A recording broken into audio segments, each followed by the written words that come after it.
Taste பண்ணிடலாமா? பாரு check பண்ண. இடியாப்பம் இருக்குது. இது கூட வச்சு சாப்பிட்டா நல்லா இருக்கும். ஆமாம் இப்படி இது கூட வச்சு சாப்பிட்டா சாப்பிடலாம். சாப்பிட்டு பாரு அப்படி இருக்குன்னு. பள்ளிப்பாளையம் சிக்கன்லாம் அப்படி வந்துருக்குன்னு பாரு. நாட்டுக்கோழி.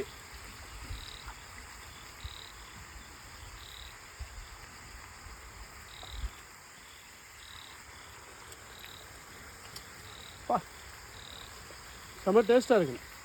பள்ளிப்பாளையம் சிக்கனில் ஸ்பெஷல் என்னன்னா தண்ணி கலக்காமல் செய்யணும். எண்ணெயிலே செய்யணும். எண்ணெய் காஞ்ச மிளகா. ஆமாம் அது அந்த சிக்கனில் இருக்க தண்ணியே வந்துடும் நம்மளுக்கு. ஓகே. ஆமாம் அதிலே தண்ணியில் விட்டு அப்படியே உண்மையிலே செம்ம டேஸ்ட்டாக இருக்குண்ணா.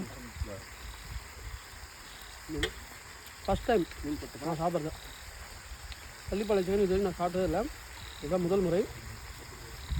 ரொம்ப ரொம்ப டேஸ்ட்டாக இருக்குது. ரொம்ப அற்புதமான ஒரு உணவு